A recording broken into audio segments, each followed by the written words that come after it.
You should know what happened this 1518 and why it is the most important event in history. The dancing plague of Strasbourg grips hundreds of residents in uncontrollable dancing for days, a mysterious mass hysteria event that remains unexplained and fascinates historians and psychologists. Please let us know in the comments where you are watching this history video and what time you are watching it, and be sure to subscribe to the channel for future history. Welcome, history enthusiasts, to this deep dive into one of the most bizarre and enigmatic episodes in human history, the dancing plague of 1518 in Strasbourg. Imagine a bustling medieval city where, without warning, people begin to dance uncontrollably, their bodies twisting and jerking in rhythmic frenzy for days on end, sometimes even weeks, until exhaustion or death claims them. This isn't the stuff of fairy tales or horror novels. This was a real event that gripped the city of Strasbourg in the Holy Roman Empire, now part of modern-day France. As we embark on this 2-hour narration, we'll unravel the layers of this mystery, exploring the historical context, the eyewitness accounts, the possible causes, and the enduring legacy that still puzzles scientists, psychologists, and historians today. We'll break it down into every conceivable angle, from the socio-economic backdrop of 16th century Europe to the medical theories that attempt to explain why hundreds of ordinary folk were compelled to dance against their will. To set the stage, let's transport ourselves back to the year 1518. Europe was in the throes of the Renaissance, a time of rebirth in art, science, and thought, but also a period marred by superstition, plague, famine, and social upheaval. The Holy Roman Empire, a patchwork of semi-independent states, was ruled by Emperor Maximilian I, and Strasbourg, then known as Strasbourg, was a thriving free imperial city on the Rhine River, a hub of trade, printing, and intellectual exchange. It was home to around 20,000 people, a mix of merchants, artisans, clergy, and peasants, all living under the shadow of the magnificent Strasbourg Cathedral, whose spire pierced the sky as a symbol of divine order. But beneath this facade of prosperity lurked deep-seated tensions. The early 16th century was rife with apocalyptic fears. The Black Death had ravaged the continent just a century earlier, and recurrent outbreaks of disease, coupled with poor harvests, led to widespread hunger and despair. It was in this volatile environment that the dancing began. Our story starts with a single woman named Frau Troffea. On a sweltering July day in 1518, accounts vary, but most pinpoint it to July 14, she stepped out of her home in the heart of Strasbourg and began to dance. At first, it might have seemed innocuous, perhaps a spontaneous expression of joy or frustration. But Frau Troffea didn't stop. She danced through the day, her movements growing more frantic and involuntary. Neighbors watched in bewilderment as she twirled, leaped, and stomped, her face contorted in what appeared to be agony rather than ecstasy.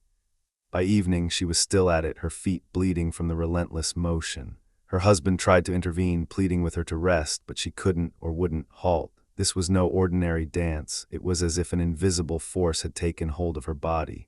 Word spread quickly through the narrow, cobblestone streets of Strasbourg. By the end of the first week, about 30 others had joined her, succumbing to the same compulsion.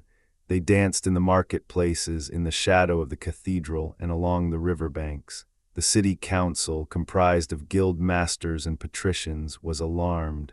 This wasn't just a quirky disturbance, it was escalating into a public health crisis.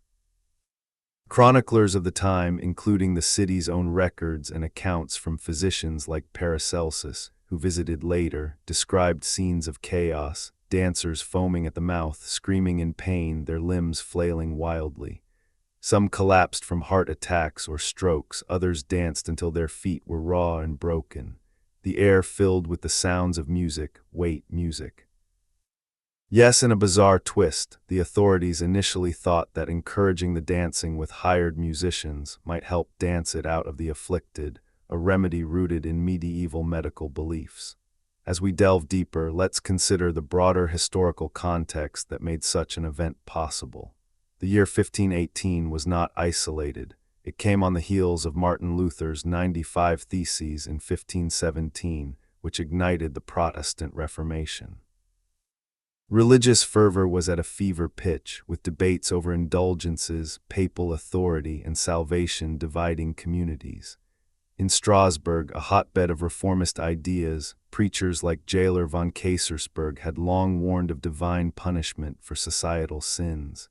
Famine struck hard that year. Rye crops failed due to erratic weather, leading to skyrocketing bread prices.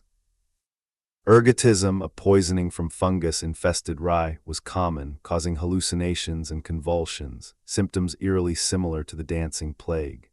Could this have been a mass outbreak of ergot poisoning known as St. Anthony's fire? Historians like John Waller argue yes, pointing to the convulsive form of ergotism that causes muscle spasms and delirium. But others counter that ergotism typically leads to gangrene and death, not coordinated dancing. Eyewitness accounts paint a vivid picture. The city's chronicle, the Chronicle of Sebastian Brandt and later compilations, note that by August, the number of dancers swelled to over 400. The council, desperate, consulted physicians and astrologers. One theory blamed hot blood, a humoral imbalance per Galenic medicine, suggesting bloodletting or purging. But when that failed, they turned to the supernatural. Was this the work of St. Vitus, the patron saint of dancers and epileptics? Medieval folklore linked St. Vitus to chorea or dancing mania, believed to be a curse. Pilgrimages to his shrine were prescribed, and indeed many dancers were carted off to the chapel of St. Vitus in nearby Saverne, where they reportedly recovered after rituals involving red shoes and prayers. Let's pause to imagine the scene. Wagons rumbling out of Strasbourg, loaded with writhing bodies, accompanied by priests chanting exorcisms. The dancers, mostly women and lower-class folk, groaned and pleaded for release, their dances a grotesque parody of courtly balls or peasant festivals. Social historians speculate that stress from poverty and oppression played a role. In a rigidly hierarchical society, where serfs toiled under feudal lords and women had limited agency, this plague might have been a form of collective rebellion or hysteria, a way to express pent-up frustrations. Psychologist Robert Bartholomew classifies it as mass psychogenic illness, where anxiety spreads like a contagion, amplified by suggestion and fear. As the narration unfolds, we'll explore similar historical precedents. Dancing plagues weren't unique to 1518. Outbreaks occurred in Aachen in 1374, where thousands danced across Germany, and smaller ones in the Netherlands and Switzerland. These choreomanias often followed disasters, suggesting a pattern of psychosocial response. In Strasbourg, the council's response evolved from encouragement to prohibition. They banned music in public spaces, closed guild halls used as dance venues, and even segregated the afflicted in makeshift hospitals. One hall, the Horse Market, was converted into a stage with platforms, musicians, and professional dancers hired to accompany the victims, ironically fueling the frenzy. Diving into the human stories, Frau Trophia survived, but many didn't. Estimates of deaths vary from a dozen to hundreds, though records are spotty. Chroniclers like the Emlyn family noted the exhaustion, dancers going without food or sleep, their hearts racing until collapse. Some leaped into the Rhine in delirium, drowning. The event peaked in late August and faded by September, perhaps as cooler weather reduced ergot growth or as psychological fatigue set in. But why Strasbourg? Its location on trade routes exposed it to ideas and pathogens. Its printing presses spread news rapidly, possibly hyping the hysteria. Theories abound in modern scholarship. Toxicologists favor ergotamine, a LSD-like compound in ergot fungus, causing hallucinations and spasms. But skeptics note that not all symptoms match. Dancers seemed aware and distressed, not blissfully tripping.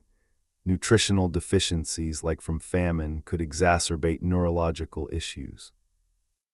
Anthropologists see ritualistic elements, linking it to ecstatic dances in shamanic cultures or even modern raves. In our narration, we'll connect this to broader themes of human vulnerability, how societies cope with the inexplicable, blending science, faith, and folklore. As we dive into the heart of August's madness, the dancing plague of Strasbourg reached its terrifying zenith, transforming the city into a whirlwind of uncontrollable motion and mounting despair. By early August 1518, What had begun as a solitary woman's inexplicable dance had mushroomed into a full-blown epidemic, with hundreds of residents ensnared in its grip. The streets, once vibrant with the rhythms of daily commerce, now echoed with the ceaseless patter of feet and the anguished cries of the afflicted. Chroniclers of the era, drawing from municipal records and personal diaries, described scenes that border on the apocalyptic. Groups of dancers clustering in the central squares, their bodies locked in perpetual frenzy, while onlookers formed uneasy circles around them, torn between pity, fear, and morbid fascination. The horse market, a sprawling open area typically reserved for trading steeds and goods, had been hastily repurposed into a grim arena of endurance, complete with wooden platforms erected to elevate the dancers and prevent them from trampling one another in their spasms. Personal stories from this period bring the human element into sharp focus, humanizing what might otherwise seem like a distant historical curiosity. Take, for instance, the tale of a young seamstress named Anna, whose account survives through fragments in the Emlyn family chronicles. Anna, barely out of her teens, was among the early joiners after witnessing Frau Trofia's ordeal. She had been mending garments in her family's modest workshop when the compulsion struck. Like an invisible puppeteer yanking her strings, she later confided to a priest. For days she danced amid the throng, her delicate hands, calloused from needlework, flailing wildly as if stitching the air itself. Her family watched helplessly as she refused food, her frame wasting away under the relentless exertion. Anna's story highlights the plague's indiscriminate cruelty. She survived, but not without scars, swollen limbs, and a lingering tremor that plagued her for years, a reminder of the body's betrayal. Then there was Hans, a burly blacksmith from the Smiths Guild, whose robust physique belied his vulnerability. Accounts suggest he resisted at first, mocking the dancers as weak-willed fools possessed by idle demons. But one fateful evening, as he passed through the grain market, the sight and sound of the group triggered something within him. He joined involuntarily, his powerful arms swinging like hammers, his forge-honed muscles straining until veins bulged and sweat cascaded like molten iron. Hans danced for over a week, collapsing multiple times only to rise again, driven by a force he described in a later testimony as a fire in the blood that no anvil could quench. Tragically, he did not endure. Records indicate he succumbed to a fatal seizure on the 9th day, his heart giving out amid the chaos. Such narratives underscore the plague's toll on the working class, who lacked the resources to escape or seek advanced care.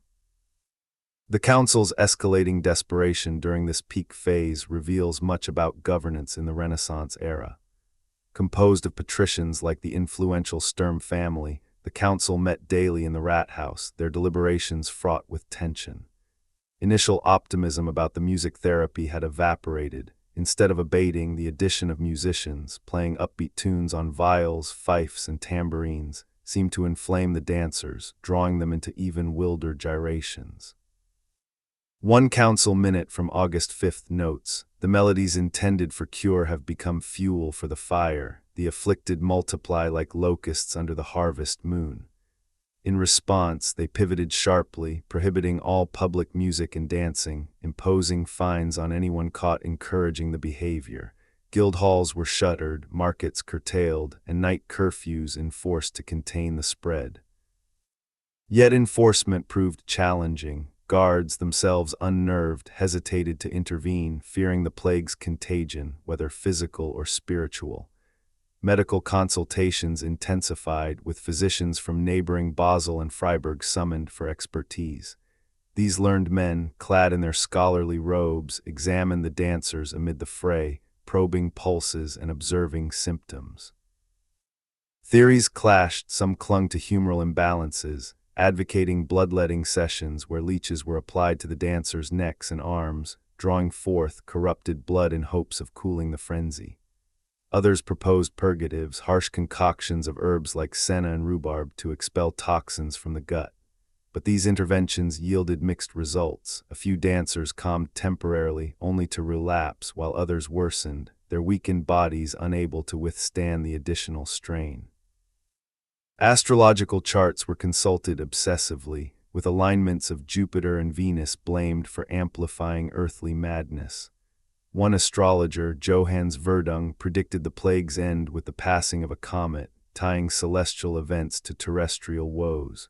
Religious interpretations dominated the discourse, reflecting the era's blend of faith and fear.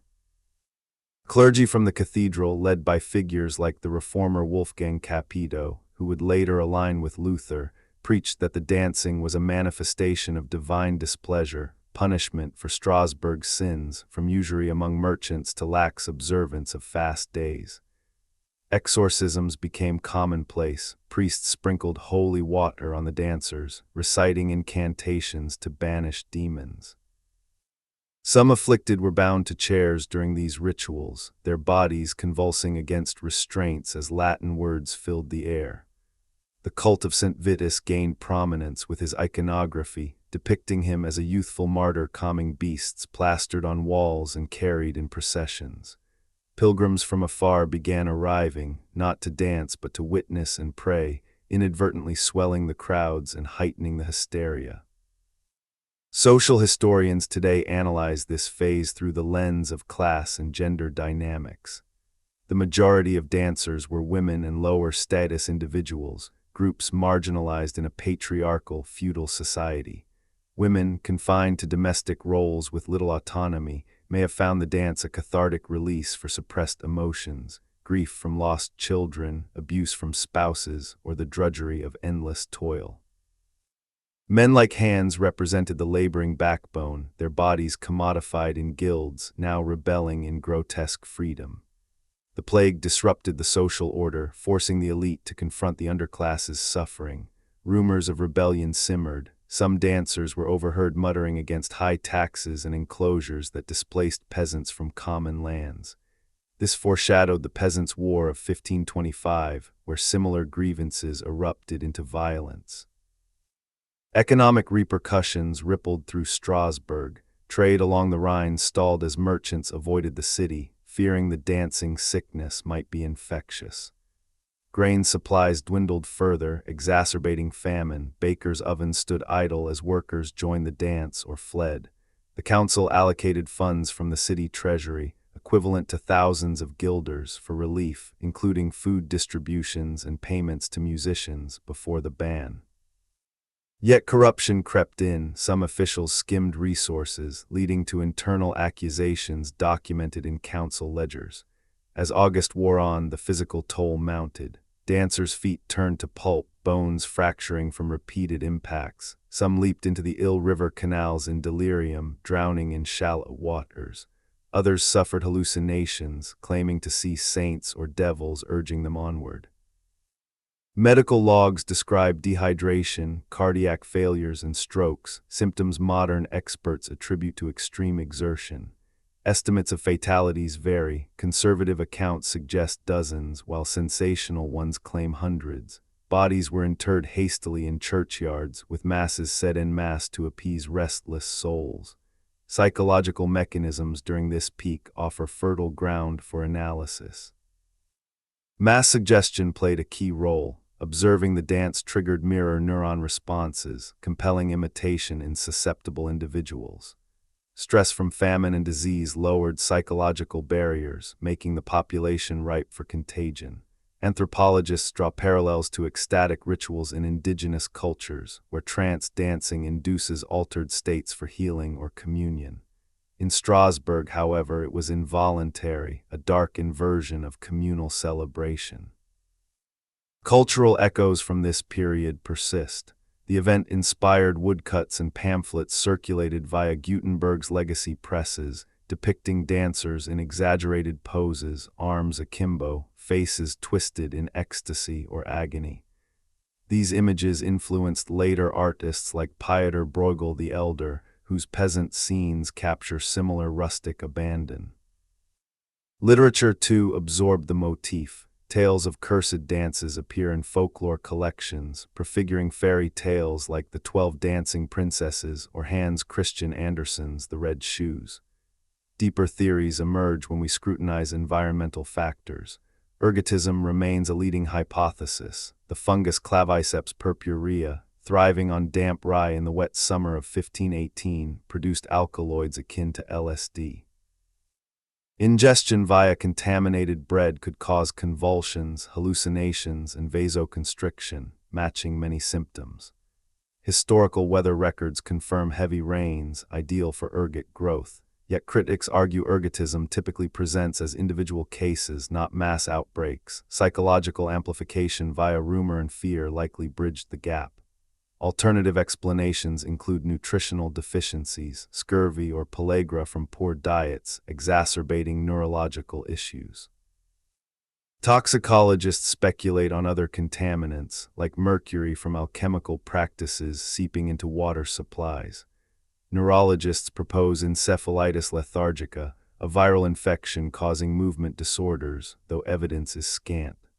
The relentless heat of late summer 1518 finally begins to break in Strasbourg, bringing with it the first tentative signs that the dancing plague might be loosening its grip. September arrived like a weary messenger bearing fragile hope. Cooler nights replaced the oppressive swelter. The Rhine's waters ran clearer after weeks of stagnant heat, and the rye fields beyond the city walls, though ravaged, offered the promise of a late harvest if the rains held off. Yet for the hundreds still caught in the dance's merciless rhythm, relief remained distant. The peak frenzy of August had left bodies broken and minds frayed. Now the city watched anxiously as the epidemic entered what chroniclers would later call its waning phase, a slow, uneven retreat marked by exhaustion, intervention, and the gradual return of something resembling normal life. The turning point crystallized around the council's decision to embrace fully the St. Vitus pilgrimage as the primary remedy. By the first week of September, the rat house chambers rang with urgent debates. Music had failed, bloodletting had failed, prohibitions had only driven the behavior underground into private homes and back alleys. Only the supernatural appeal remained untried on a mass scale. Bishop William of Honstein, whose authority extended over both spiritual and civic matters in this semi-autonomous city, gave his blessing. Processions were organized almost overnight. Cart's simple farm wagons padded with straw were lined up near the cathedral square. Priests in black cassocks moved among the dancers, gently or sometimes forcibly, guiding the most exhausted into the vehicles. Families followed on foot, clutching rosaries and small cloth bundles containing coins, candles, and scraps of bread as offerings. The journey to the chapel of St. Vitus at Zabern, some 20 miles northwest through rolling Alsatian countryside, took the better part of a day even without the burden of writhing passengers. Along the way, villagers lined the roadsides in stunned silence, crossing themselves as the strange caravan passed, dozens of wagons creaking under the weight of men, women, and even a few children whose small limbs continued their involuntary spasms. At intervals, the procession halted so that priests could administer the sacrament of extreme unction to those who appeared near death. Dust rose in clouds behind the wheels. The air carried the mingled scents of sweat, river mud, and incense swung from thuribles carried by accompanying clerics. Upon arrival at the modest stone chapel perched on a low hill, a carefully choreographed ritual unfolded. The afflicted were helped or carried inside one group at a time. Red shoes, symbolizing both the blood shed by martyrs and the fire of St. Vitus's legendary punishment, were placed on swollen, bleeding feet. A wooden statue of the saint, painted in bright primary colors and wearing a serene expression, stood at the altar. Dancers were positioned before it, sometimes bound loosely with soft cords to prevent injury during the final convulsions many experienced. Then came the prayers, long litanies invoking St. Vitus's intercession against choriomania, the holy dance turned curse. Candles were lit by the score until the small nave glowed like a furnace. Incense thickened the air until breathing became labored. Some accounts claim that as the Latin words rolled over them, the most violent movements began to falter, first in one limb, then another, until one by one the dancers slumped to the flagstones in profound exhaustion. Not all recovered immediately. Some relapsed upon returning to Strasbourg, requiring second or third pilgrimages. Others appeared cured only to succumb again weeks later when confronted with music or large gatherings. Yet the sheer volume of recoveries during September convinced contemporaries that the shrine held real power. City records show that the council subsidized dozens of trips, paying for wagons, food for escorts, and even small thank offerings deposited at the chapel. By mid-month, the number of active dancers in the streets had dropped below 100 for the first time since late July. The guild halls, once echoing with drumbeats and cries, stood quiet. The horse market platform was dismantled. The hired musicians were dismissed and sent back to their villages with whatever coin remained in the emergency purse. With the immediate crisis receding, reflections and recriminations began almost at once. The city fathers commissioned a formal report, fragments of which survive in the Strasbourg Municipal Archives, intended both to explain the event to higher authorities in the empire and to justify the expenditures. Physicians attached to the report reiterated the humoral diagnosis but added a new cautionary note. Future outbreaks might be prevented by stricter oversight of grain supplies and by urging the populace to avoid excessive imagination when hearing tales of strange afflictions. Astrologers whose predictions had proven unreliable quietly faded from public view. Preachers, however, seized the moment. From pulpits across the city they proclaimed the plague a warning from God. Repent of greed, restore charity to the poor, honor the sacraments, or expect worse judgments. In this way, the event was quickly woven into the moral fabric of the community, becoming a cautionary tale told to children for generations. For the survivors themselves, life after the dance proved difficult. Many carried permanent damage, chronic joint pain, tremors, partial paralysis in legs or arms, recurring nightmares of endless motion. Some, like the seamstress Anna mentioned earlier, returned to work but found their hands unsteady on needle and thread.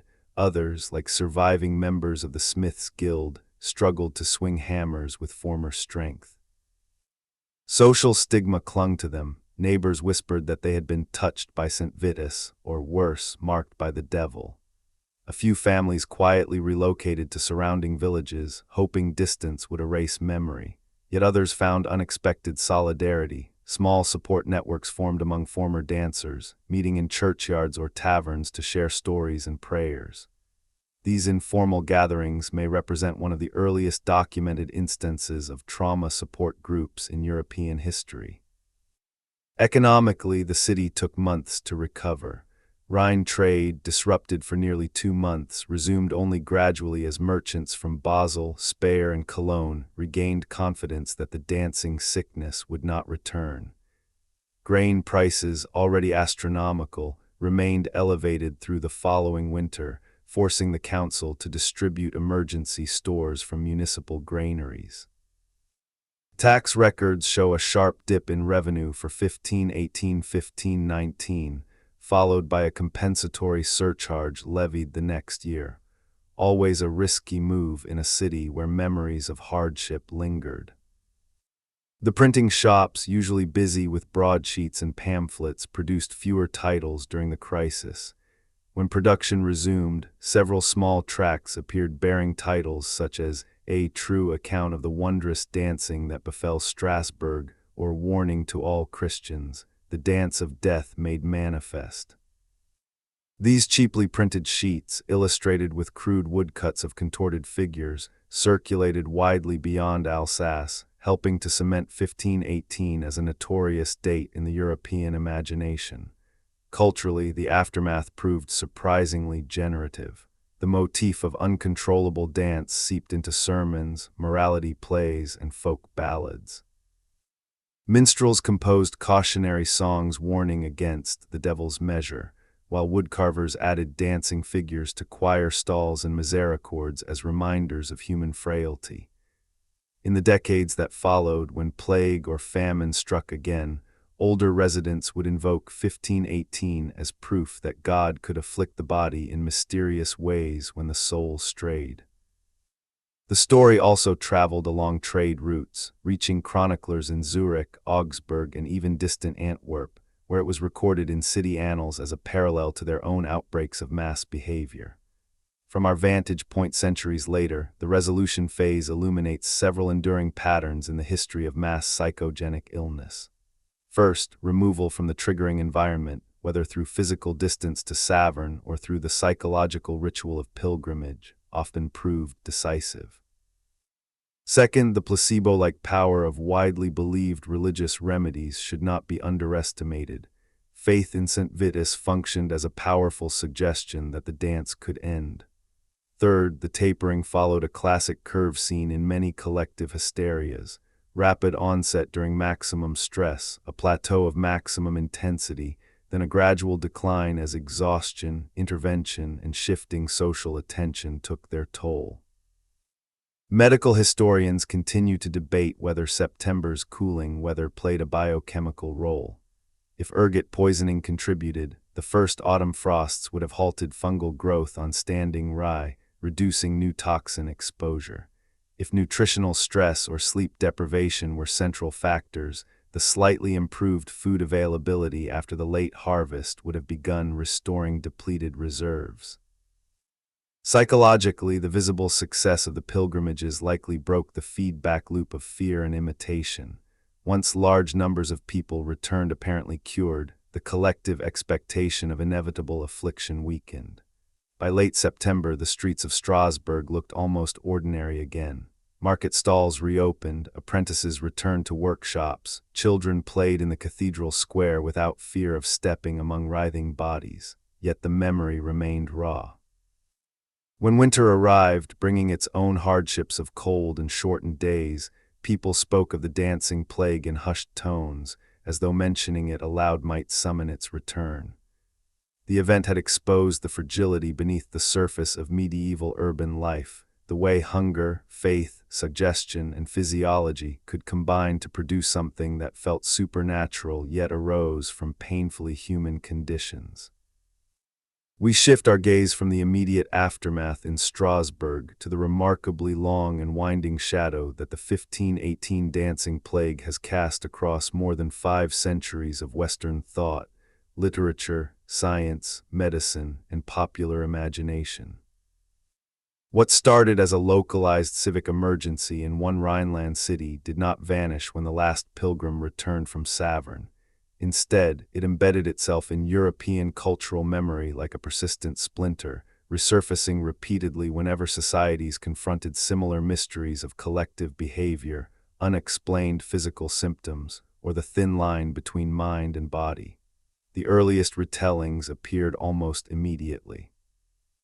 By 1520–1525, broadsheet printers in Strasbourg, Basel, and Augsburg were producing illustrated pamphlets under titles such as Ein Wahrhaftig und Erschrecklich Geschichte von dem großen Tanz zu Straßburg, a true and terrifying account of the great dance in Strasbourg. These cheap single-sheet publications, sold for a few pfennigs at markets and fairs, combined terse narrative with crude woodcuts showing rows of stick-figure dancers, arms raised, mouths open in silent screams. The text typically blended eyewitness-style reporting with heavy moralizing. The dance was God's scourge for impiety, luxury among the rich, or neglect of the poor. These sheets were not archival documents in the modern sense. Printers often exaggerated death tolls, claiming thousands perished, and added lurid details, dancers biting their own tongues or leaping from cathedral towers to boost sales. Yet they ensured the story traveled far beyond Alsace, reaching literate and semi-literate audiences across the German-speaking lands and into France and the Low Countries. During the second half of the 16th century, the account was absorbed into the emerging genre of wonder books and collections of prodigies. Conrad Lycosthenes' massive 1557 compilation, Prodigium AC Ostentorum Chronicon, included a paragraph on the Strasbourg dance alongside comets, monstrous births, and rains of blood. Lycosthenes framed it as one more proof that the world was nearing its end, a common apocalyptic motif in the confessional strife following the Reformation. Similar entries appeared in Job Finsel's 1566 Wunderzeichen and in various editions of the so-called Zimmerisch Chronik, a sprawling Swabian family history that treated the event as local lore worthy of preservation alongside tales of werewolves and haunted castles. The Enlightenment brought a decisive change of tone. 17th and 18th century rationalist writers sought natural explanations and began to distance themselves from supernatural framing. In 1690, the Leipzig physician Christian Friedrich Garman, in his De Miraculis Mortuorum, briefly mentioned the Strasbourg dancers as an instance of imaginatio vehemens, vehement imagination, capable of producing real bodily effects, a precursor to later psychosomatic theories. By the mid-1700s, authors influenced by mechanistic philosophy treated the plague as a medical curiosity rather than divine judgment. The Scottish physician Robert Witt, in his 1765 Observations on the Nature, Causes, and Cure of Those Disorders which have been commonly called hypochondriac and hysteric, grouped 1518 with other historical hysterias, tarantism and apulia, the biting mania of 15th century Holland, and proposed that the passions of the mind could spread through imitation and suggestion, producing convulsions without any material lesion. Romanticism, however, pulled the story in the opposite direction. Early 19th century writers rediscovered the dancing plague as a symbol of primal, uncontrollable forces erupting beneath the veneer of civilization. In Germany, the brothers Grimm did not include it in their fairy tale collections, but the motif of cursed or compulsive dancing appears in several of their tales and in the works of their contemporaries. E.T.A. Hoffmann's nightmarish stories frequently feature characters seized by involuntary movement or mechanical repetition. Though he never directly retold the 1518 event, scholars see echoes in tales like The Sandman and Counselor Crespel, where music triggers destructive bodily automatism. The most famous literary afterimage arrived in 1845 when Hans Christian Andersen published The Red Shoes. The fairy tale of Karen, whose enchanted footwear forces her to dance until her feet are chopped off, draws on centuries of folklore about cursed dancing, folklore that almost certainly includes dim memories of Strasbourg 1518. Andersen's story fuses moral didacticism, punishment for vanity, with visceral horror. The shoes dance on even after amputation, creating an image so potent that it has been reinterpreted countless times in ballet, film, and theater. Michael Powell and Emeric Pressburger's 1948 film adaptation, The Red Shoes, further cemented the association. The ballerina Vicky Page, driven to fatal exhaustion by her art, becomes a modern descendant of the 1518 victims. In the Victorian period, the event entered medical and psychiatric literature more systematically. Jean-Martin Charcot, the great Parisian neurologist, lectured on dancing mania in the 1880s as part of his studies of hysteria at the Salpêtrière Hospital. Charcot's Tuesday demonstrations, where patients exhibited dramatic convulsions before large audiences, mirrored, in a controlled clinical setting, the public spectacle of 1518. His student peer Janet later developed the concept of dissociation, arguing that under extreme stress the mind could split off autonomous behaviors, including motor automatisms. Sigmund Freud, though he never wrote directly about Strasbourg, absorbed Janet's ideas into his early theories of conversion hysteria, the notion that unbearable psychic conflict could express itself through bodily symptoms owes a conceptual debt to these historical precedents. The 20th century saw the dancing plague become a staple case study in the emerging field of social psychology and crowd behavior. In 1921, the American sociologist Everett Dean Martin included it in The Behavior of Crowds, citing the event as evidence that suggestion could spread through populations like wildfire, especially under conditions of anxiety and deprivation. Gustave Le Bon's earlier work, The Crowd, 1895, had already laid theoretical groundwork by describing how individuals in groups lose rational control and revert to primitive impulses. 1518 offered a vivid historical illustration. After the Second World War, when scholars grappled with the mechanisms of mass delusion and collective violence, the Strasbourg dancers reappeared as a benign counterpoint to darker episodes.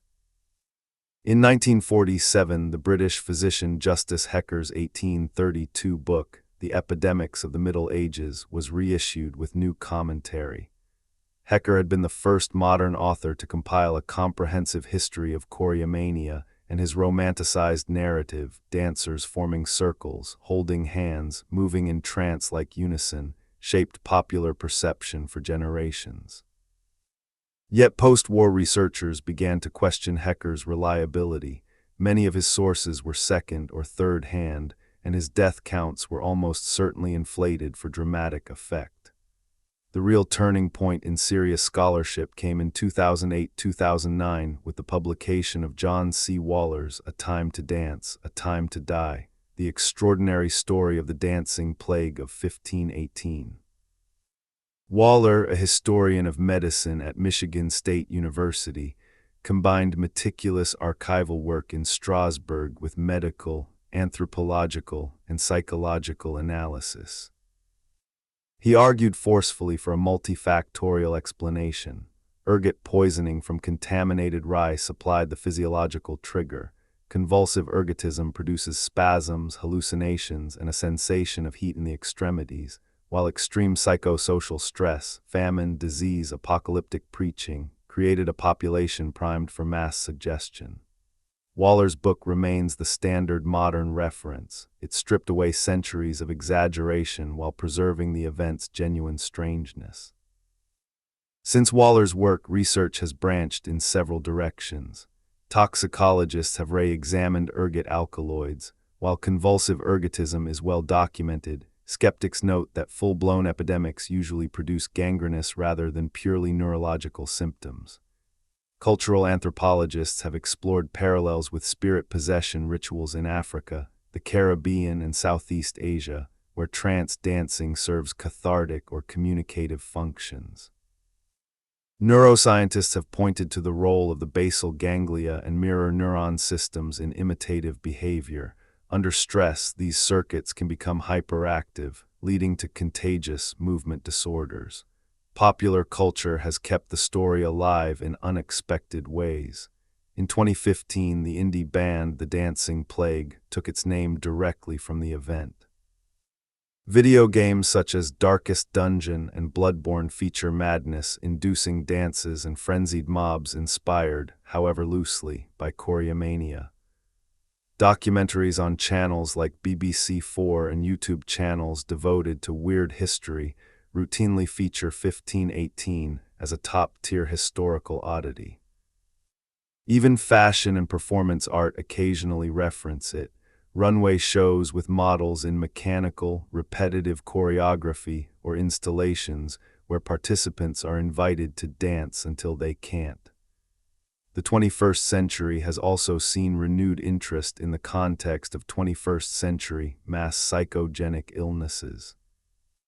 Outbreaks of twitching and fainting among schoolgirls in Brunei, 2010, Cambodia, 2011-2012, and upstate New York, 2011-2012, prompted journalists and psychologists to invoke 1518 as a distant ancestor.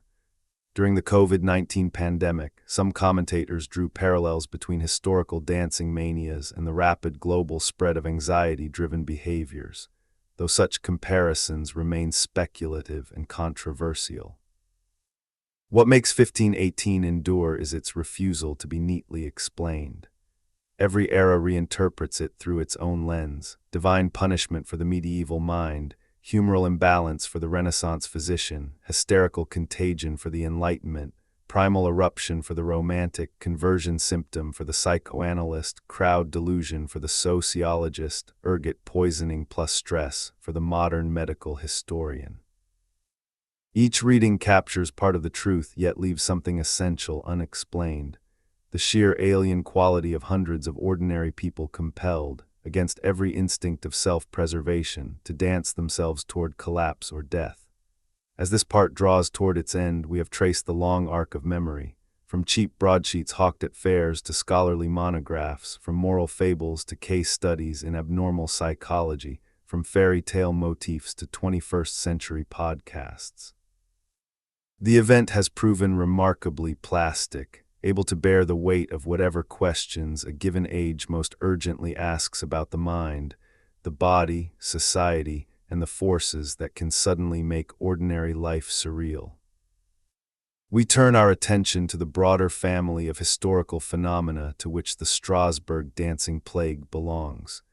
The scattered but recurring outbreaks of choreomania, dancing mania, tarantism, and related collective motor hysterias that punctuate European records from the late Middle Ages through the early modern period. By placing 1518 in this comparative context, patterns begin to emerge, recurring triggers, consistent symptom clusters, shared social responses, and telling differences that help illuminate what made Strasbourg both typical and exceptional within this strange lineage of events. The earliest well-documented cluster of dancing mania appeared in the summer and autumn of 1374, centered in Aachen, Aix-la-Chapelle, but rapidly spreading across the lower Rhine Valley into Flanders, Holland, and parts of Germany.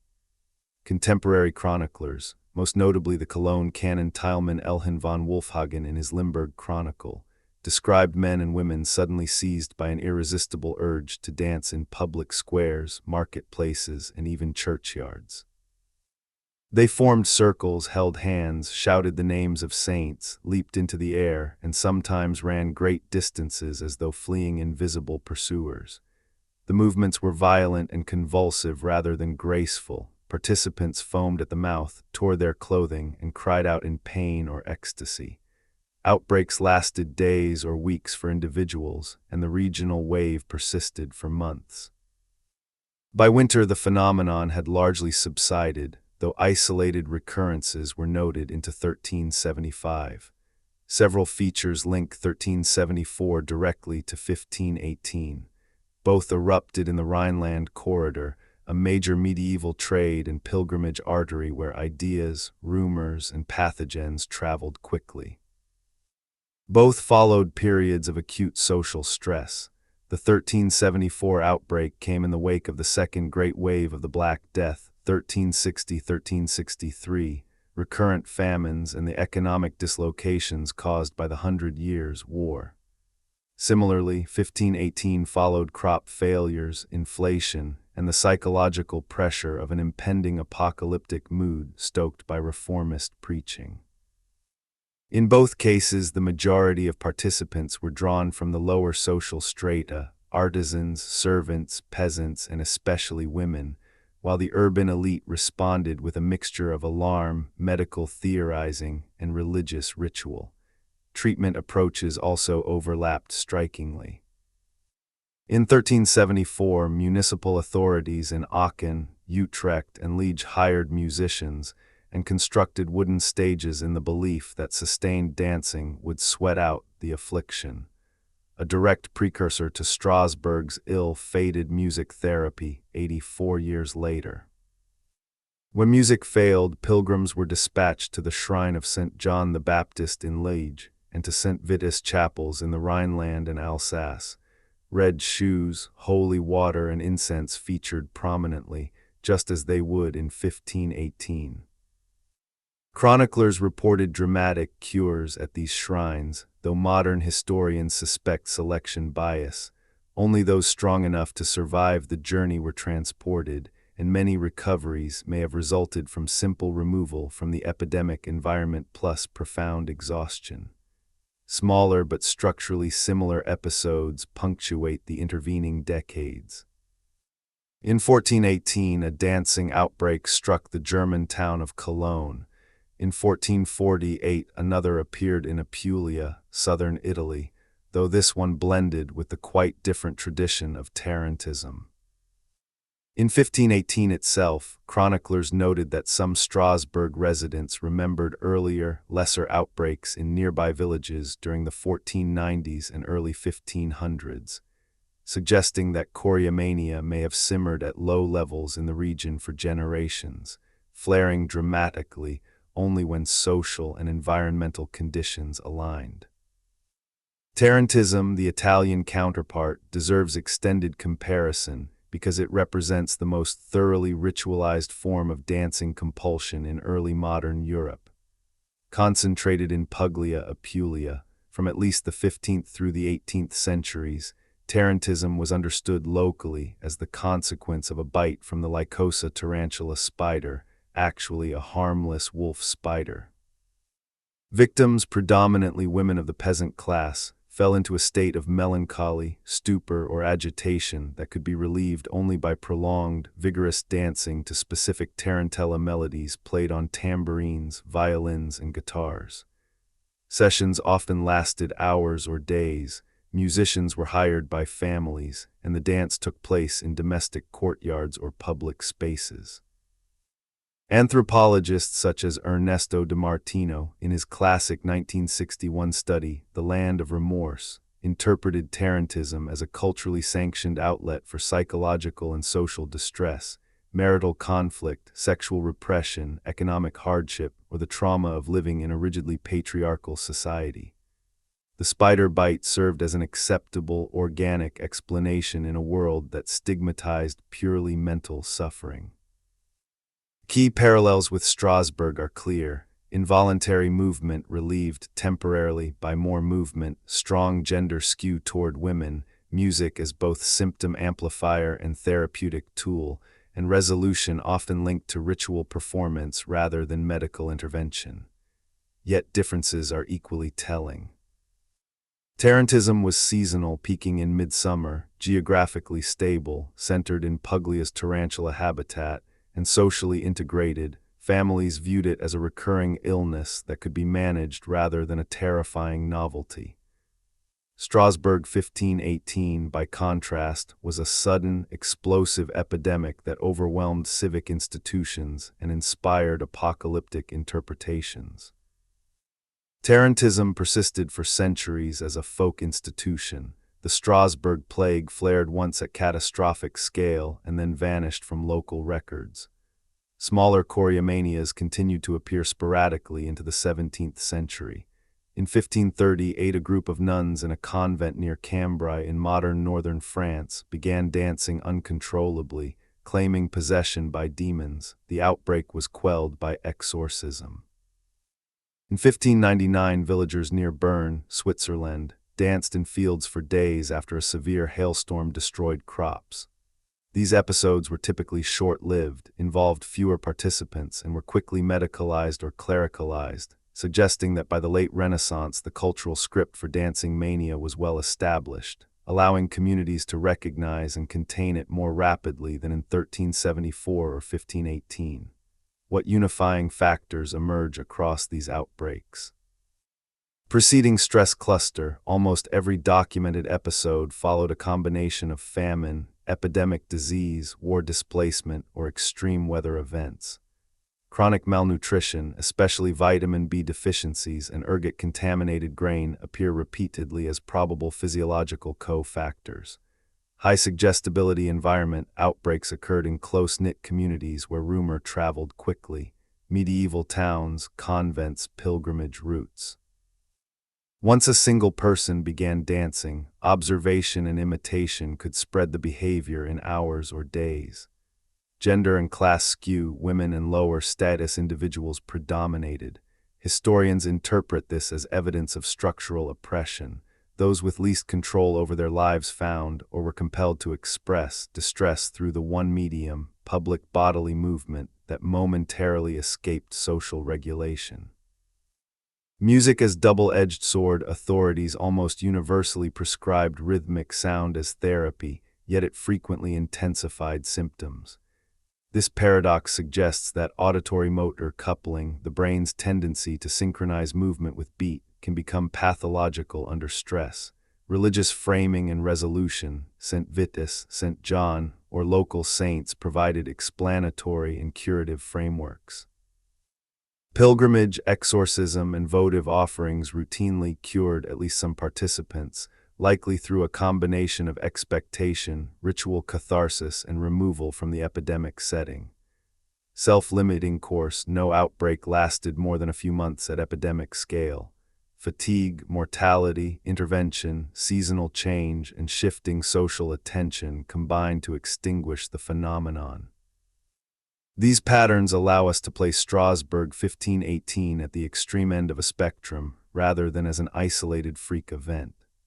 It was larger in scale than most, possibly the largest single outbreak ever recorded, occurred in a highly literate urban center with excellent record-keeping, and took place at a historical hinge moment on the eve of the Reformation, when apocalyptic anxiety and proto-scientific curiosity collided.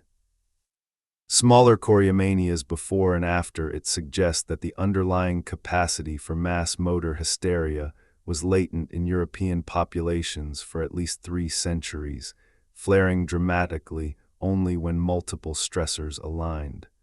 Comparative study also highlights what makes 1518 unique in its legacy. Because Strasbourg was a printing hub, the story was disseminated widely and quickly through pamphlets. Because the city preserved meticulous civic archives, later historians had unusually rich primary sources. Because the outbreak coincided with the dawn of modern medicine and psychology, it was revisited again and again as new explanatory paradigms emerged. Tarantism remained a regional folk practice. The 1374 Rhineland mania faded into chronicle footnotes. Only 1518 became the dancing plague in collective memory.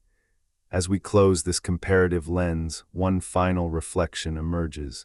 Choriomania is best understood not as a single disease entity, but as a cultural behavioral syndrome, a socially patterned way of expressing extreme distress when other outlets are blocked. In medieval and early modern Europe, that expression took the form of compulsive dancing because dance already carried layered meanings: sacred liturgical processions, profane carnival revelry, medical therapeutic sweating, and demonic Sabbath orgies in witch lore.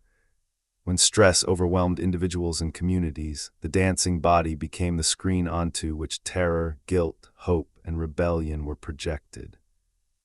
We fix our analytical gaze on the single most persistent and fiercely debated explanatory hypothesis for the dancing plague of Strasbourg: ergot poisoning, more precisely convulsive ergotism caused by ingestion of alkaloids produced by the fungus Claviceps purpurea when it infects rye and other cereal grains.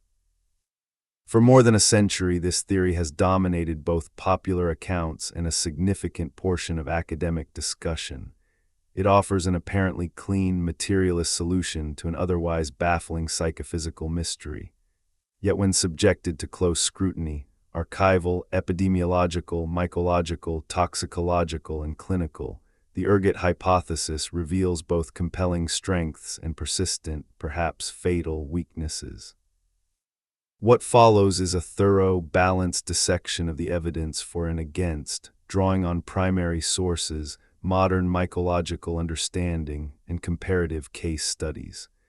We begin with the case for ergot as the primary driver.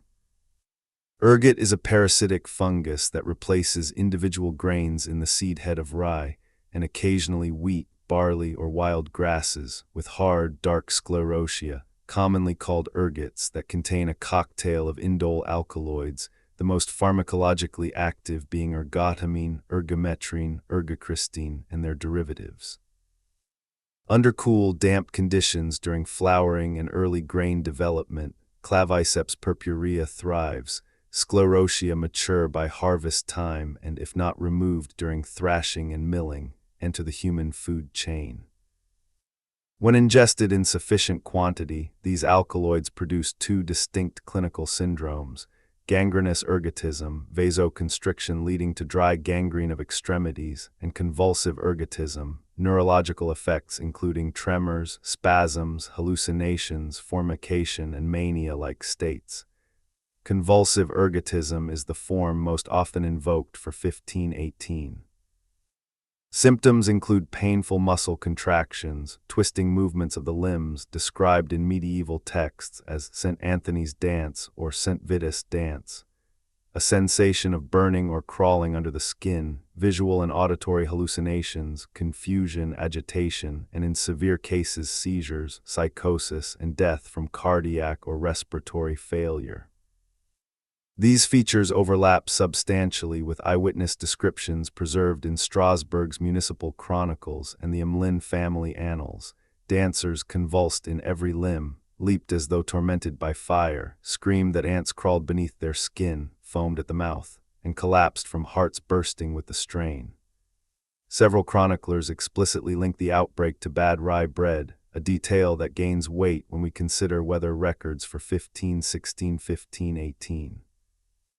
Meteorological data reconstructed from European annals, tree ring studies, and early instrumental observations indicate that the summers of 1516 and 1517 were exceptionally wet across much of Central Europe, with prolonged dampness during rye flowering May–June. Such conditions favor heavy ergot infection. Sclerotia would have been abundant in the 1517 harvest. The winter of 1517–1518 was harsh, reducing food stocks and forcing reliance on whatever grain remained, including contaminated batches.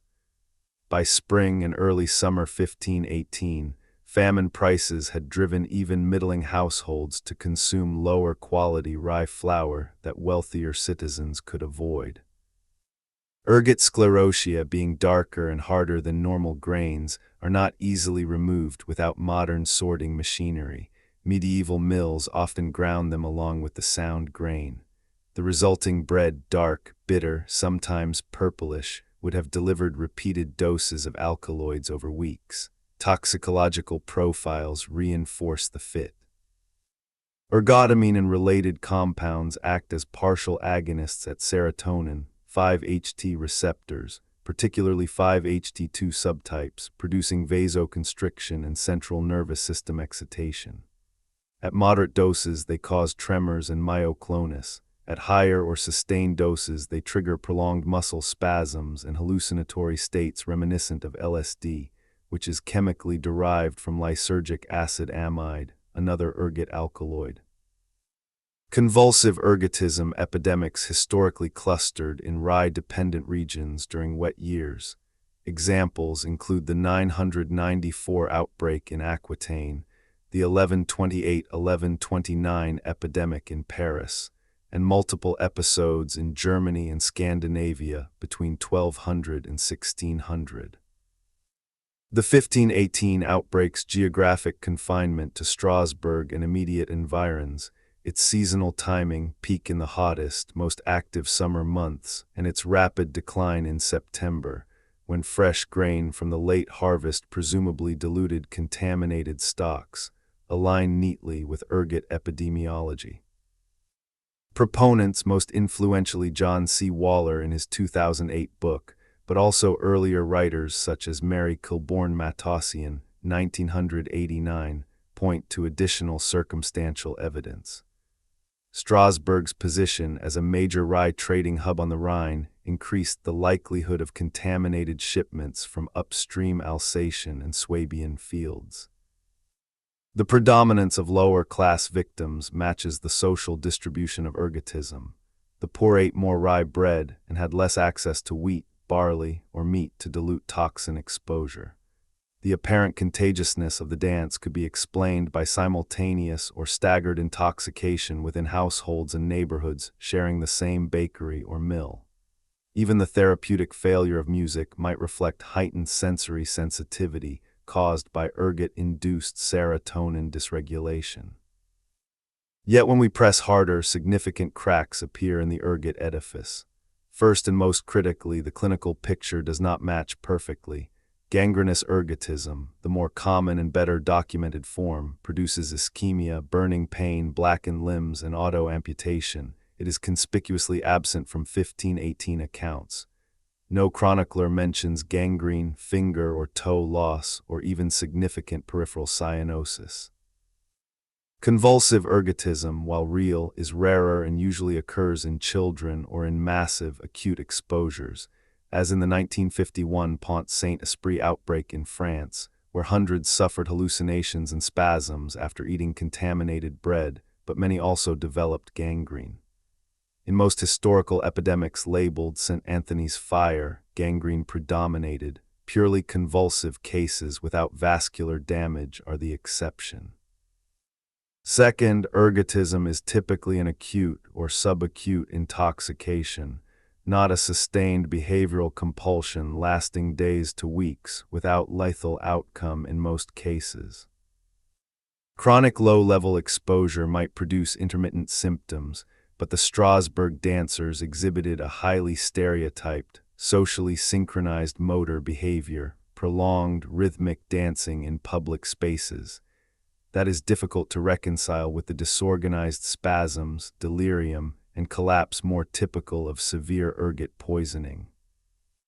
Many victims danced for 8 to 10 days or longer, consuming little food or water, yet not dying of dehydration or starvation as rapidly as toxicology would predict. Ergot alkaloids suppress appetite and cause nausea. The dancer's ability to continue moving for extended periods without obvious gastrointestinal symptoms is anomalous. Third, the contagious spread pattern fits mass psychogenic illness far better than toxic exposure. New dancers frequently joined after watching others, often within hours. Some reportedly resisted until directly exposed to the sight and sound of the group. This temporal association with visual auditory cues is classic for behavioral contagion, not for a foodborne toxin whose onset depends on dose and individual metabolism. If ergot were the sole cause, we would expect more uniform onset across households sharing the same bread supply, not the staggered, suggestion-linked pattern described in council minutes.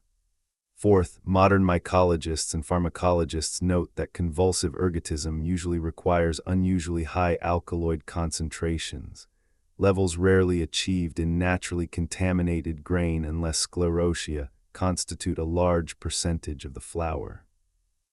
Analysis of surviving ergot specimens and experimental feeding studies conducted on animals in the 20th century suggest that typical medieval contamination rates, 0.11% sclerotia by weight, produce mild to moderate symptoms at most, headache, nausea, paresthesia, rather than mass motor frenzy. The 1951 Pont Saint-Esprit epidemic, often cited as a modern parallel, involved bread with extraordinarily high alkaloid content, estimated 0.51% sclerotia due to poor milling practices. Even then, symptoms were more varied: hallucinations, nausea, gangrene in some, and less stereotyped than 1518's dancing. Fifth, alternative physiological co-factors weaken the ergot monopoly. Chronic malnutrition in 1518, particularly thiamine, vitamin B1 deficiency from reliance on polished or moldy grain, could produce beriberi-like neuropathy and Wernicke-Korsakoff psychosis, both of which feature tremors, ataxia, and confusional states. Pellagra niacin deficiency from maize-heavy diets was not yet widespread in Europe, but general vitamin depletion would lower the threshold for neurological decompensation. Sleep deprivation, rampant among the dancers, is itself a potent trigger for hallucinations and movement disorders. These nutritional and environmental stressors could amplify minor ergot exposure or produce similar symptoms independently.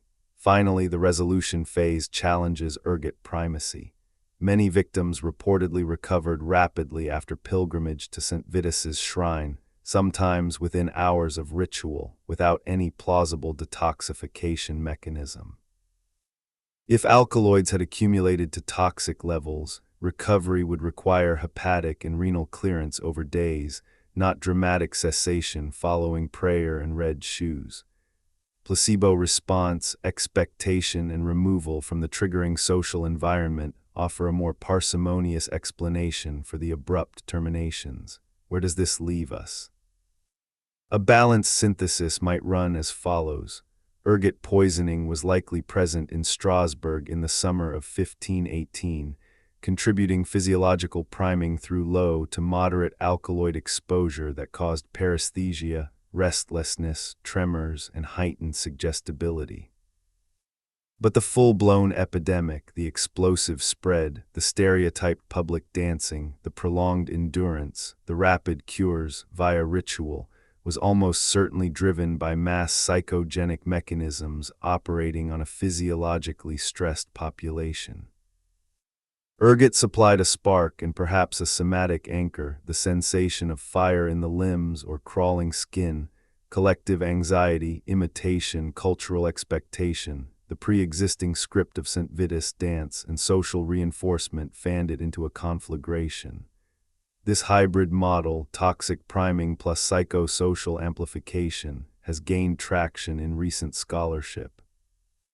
It avoids the reductionism of pure ergot theory while acknowledging the material substrate that made psychological contagion so virulent. It also aligns with other documented episodes of mass psychogenic illness in which organic stressors, famine, pollution, vaccination scares, lower the threshold for behavioral spread. As we conclude this deep dive into causation, the ergot hypothesis emerges not as a complete answer, but as an indispensable piece of a larger, more complex puzzle, one in which biology, environment, culture, and the suggestible human mind intertwine in ways that still elude simple categorization. We direct our lens toward the profound social asymmetries that shape the dancing plague of Strasbourg, not merely as background scenery, but as active forces that determined who fell victim, how the affliction manifested, who escaped it almost entirely, and what meanings contemporaries and later interpreters attached to those patterns. The epidemic was never a random affliction visiting the city impartially. It struck along the fault lines of gender, class, age, marital status, and occupational identity with such consistency that those divisions must be regarded as central to any serious explanation of why 1518 unfolded as it did. Women constituted the clear majority of documented dancers. Estimates derived from municipal records, chronicle entries, and the few surviving names range from 70 to 80%. This gender skew was not accidental or incidental. It mirrored deep structural realities of early 16th century urban life in the Holy Roman Empire. In Strasbourg, as in most European cities of the period, women occupied a paradoxical position. Essential to the household and artisanal economy, yet systematically subordinated in law, property rights, guild membership, and public voice. Most married women were legally subsumed under their husband's authority, the principle of mundium or guardianship.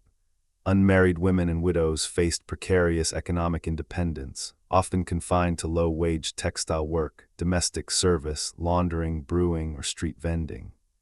Pregnancy, repeated childbirth, and high maternal mortality rates added layers of physical and psychological strain that male counterparts rarely experienced to the same degree.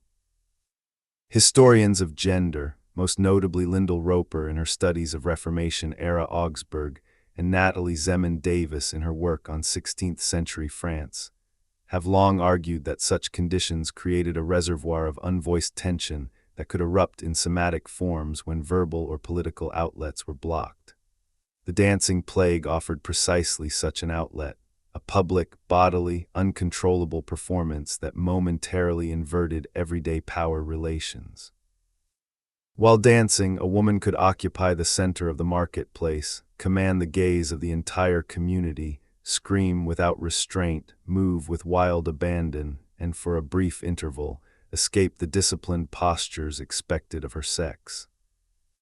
Several chroniclers noted that some dancers tore off restrictive outer garments, kirtles, coifs, aprons, stripped to chemises or even nakedness in the August heat, an act that carried both practical necessity to cool overheated bodies and symbolic defiance, shedding the markers of female modesty and social control.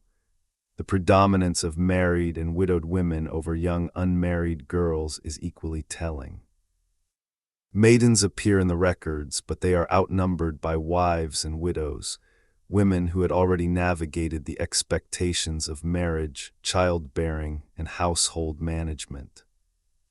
This pattern suggests the dance was less an adolescent rite of passage and more a crisis response among women bearing accumulated burdens, economic dependence on husbands who might be absent, abusive, or simply inadequate providers, the strain of raising children amid famine prices, the fear of widowhood in a city where remarriage prospects for older women were slim, the constant negotiation of patriarchal authority within the home. In a society where women's anger or despair was supposed to remain private and contained, the public dance became an involuntary yet spectacular way to make suffering visible. Class dynamics cut even more sharply. The overwhelming majority of dancers belonged to the laboring poor and lower middling strata: day laborers, journeymen, small shopkeepers' wives, servants, washerwomen, market sellers, and the families of semi-skilled artisans, bakers, tailors, shoemakers, weavers. The patrician elite, wealthy merchants, bankers, cathedral canons, university-trained physicians, and high guild masters were conspicuously absent from the rolls of the afflicted. Council members whose deliberations fill the municipal archives discuss the plague as an external disturbance to be managed, never as a personal affliction. This class immunity was not merely a matter of better nutrition or cleaner living quarters, though those factors mattered. It reflected differential exposure to both physiological stressors and the social amplifiers of hysteria. The poor ate more rye bread, the grain most susceptible to ergot contamination, while the rich could afford wheat, spelt, meat, fish, and imported luxuries that diluted any toxins. The laboring classes lived in cramped, multi-family tenements where rumor, fear, and visual exposure to the first dancers spread rapidly. Elite households were larger, more private, and staffed by servants who could be ordered to stay indoors. Psychosocial stress was also unevenly distributed. The patriciate worried about trade disruptions and tax revenue, but they did not face eviction, starvation wages, or the daily grind of manual toil that wore down body and spirit. When famine tightened its grip in 1517–1518, it was the journeymen without steady work, the widows without dowries or pensions, and the servant girls dismissed from bankrupt households who felt the sharpest edge of deprivation. Occupational patterns among the dancers further illuminate class-specific vulnerabilities. Textile workers, spinners, weavers, dyers, assistants appear frequently. So do bakers, wives and daughters who handled rye flour daily, laundresses who labored outdoors in all weather, and market women who stood for hours in public spaces already primed for collective excitement. These trades combined physical exhaustion, repetitive motion, chronic underpayment, and high visibility, conditions that may have predisposed participants to motor overflow when psychological pressure became unbearable. The blacksmith Hans, whose story we touched on earlier, stands out as an exception that proves the rule. His robust physique and guild status offered some protection, yet once he entered the suggestive environment of the grain market, even he succumbed. Age distribution reinforces the picture of accumulated rather than youthful crisis. While children and adolescents danced, some as young as 10 or 12, the core group appears to have been adults in their 20s through 40s, precisely the cohort carrying the heaviest load of reproductive, domestic, and economic responsibility. Elderly dancers were rare, perhaps because frailty prevented sustained movement, or because older residents had developed coping mechanisms, religious devotion, alcohol, resignation that younger adults lacked. Contemporary interpretations of these patterns were heavily moralistic and gendered. Clergy and chroniclers frequently described the dancers as possessed or given over to lewdness, language that implicitly blamed female sexuality or lack of discipline. Some sermons linked the plague to female vanity, excessive adornment, dancing at weddings and feasts, turning the epidemic into a cautionary tale about proper feminine conduct. Yet this moral framework coexisted with a reluctant recognition of suffering. Priests who accompanied pilgrims to Savern reported women weeping with gratitude when the compulsion lifted, suggesting that many experienced the dance as torment rather than pleasure or rebellion. Modern feminist and social historians read the gender and class skew very differently. The plague can be understood as a form of protest hysteria or somatic rebellion, a pre-political way for the powerless to make their distress legible when direct action, petition, riot, flight was dangerous or impossible. In the decade following 1518, the German peasants' war 1524-1525 would channel similar grievances into armed uprising. In 1518, with no organized resistance movement yet crystallized, the body itself became the medium of expression. The dance allowed participants to reclaim space, demand attention, disrupt commerce, and for a moment, exist outside the ordinary hierarchies of gender and class. That the council responded first with encouragement, music, platforms, then prohibition, then expulsion to shrines, reveals how threatening such a disruption felt to the urban order. The near-total absence of the elite also highlights mechanisms of social containment. Patricians could afford to leave the city temporarily, many owned country estates, isolate themselves in well-provisioned houses, or employ physicians for private care. Their immunity reinforced the perception that the plague was a poor people's affliction, a view that justified minimal empathy and maximal control measures. When the council finally funded mass pilgrimages, it did so partly to restore public order and trade, not out of compassion for the sufferers. These social fault lines also influenced the epidemic's psychological dynamics. Mirror neuron activation, the brain's tendency to reproduce observed actions, is amplified in hierarchical societies when lower status individuals watch higher status or peer behavior. In 1518, the first dancers, ordinary women and artisans, provided a readily imitable model for others in the same social stratum. Elite observers, culturally and spatially distanced, were far less susceptible to imitation. Suggestion spread horizontally within class and gender groups long before it crossed vertical boundaries. By September, as the pilgrimages drew down the numbers, the gendered and class nature of the event shaped its memorialization. Surviving women returned to constrained roles, expected to resume domestic silence after weeks of public spectacle. Some faced renewed stigma, touched by St. Vitus, hysterical, while others found fleeting solidarity in churchyard prayer groups.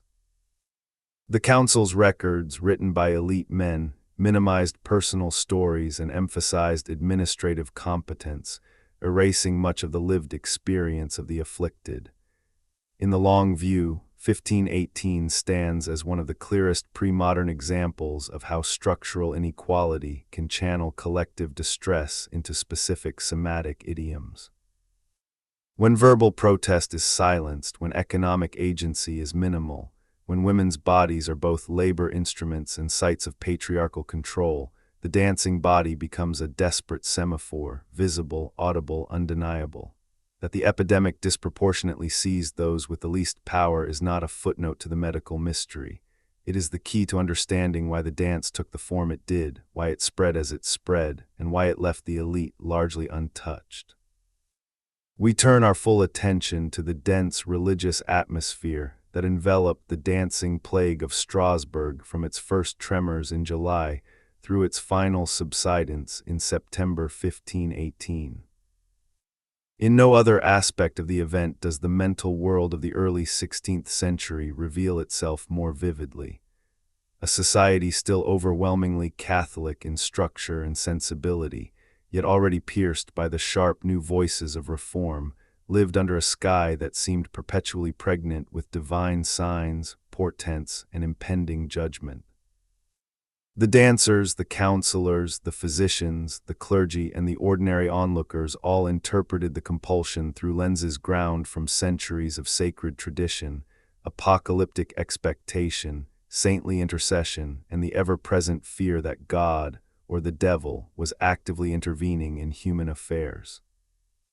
At the center of the religious response stood St. Vitus, the 14-year-old Sicilian martyr whose cult had grown steadily since the 9th century into one of the most important patrons invoked against neurological and convulsive disorders. By the late Middle Ages, his patronage extended to epilepsy, chorea, rabies, snakebite, oversleeping, and crucially, dancing mania itself. Medieval hagiography claimed that Vitus, after refusing to renounce Christianity under Diocletian, was thrown into a cauldron of boiling oil and lead from which he emerged unharmed. Later legends added that anyone who mocked his relics or failed to honor his feast day, June 15, would be seized by uncontrollable dancing until they made proper amends. This punitive miracle tale provided a ready-made explanatory framework for 1518. The city had sinned collectively, through usury, neglect of the poor, drunkenness at feasts, insufficient devotion, and St. Vitus had withdrawn his protective mantle, allowing a demonic or divine affliction to take hold. The Strasbourg Cathedral chapter and parish priests lost no time invoking him. From the first weeks, processions carried his image, a small wooden statue or painted panel depicting the youthful saint holding a rooster, symbol of his martyrdom, through the streets where dancers writhed. Clergy sprinkled holy water, swung censers of frankincense, and chanted the litany of saints with special emphasis on the invocation, St. Vitus, ora pro nobis. When these measures failed to halt the spread, the council, still formally Catholic and in close cooperation with Bishop William of Honstein, escalated to the full ritual apparatus, votive masses, special indulgences offered to pilgrims who visited Vitus shrines, and the organization of mass transports to the principal regional sanctuary at Saverne-Zabern, about 20 miles northwest. The pilgrimage itself became the decisive religious turning point. Contemporary accounts describe wagons departing almost daily in early September, each carrying 10 to 20 of the most severely afflicted, accompanied by priests reciting the office of the dead, in case any should die en route, and lay escorts bearing candles and banners embroidered with the saint's image. Upon arrival at the chapel, a modest stone structure set on a hillside amid vineyards, the ritual followed a carefully prescribed sequence preserved in later Alsatian devotional manuals. The dancers were helped from the carts and arranged in a semicircle before the altar. Red shoes, sometimes specially made, sometimes ordinary footwear dyed scarlet, were placed on their feet. Red symbolized both the blood of martyrdom and the purifying fire that Vitus was believed to send to burn out the affliction.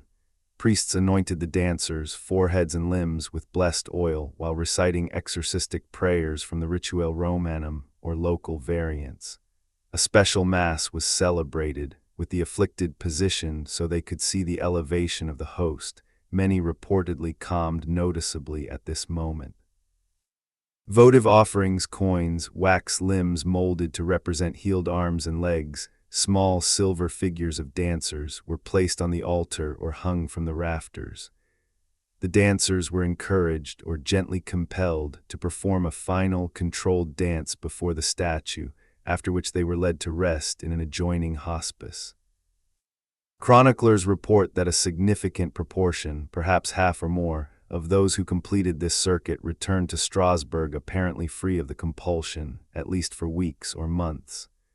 Skeptics today attribute such cures to exhaustion, removal from the suggestive urban environment, suggestion-induced trance termination, and the powerful placebo effect of collective faith.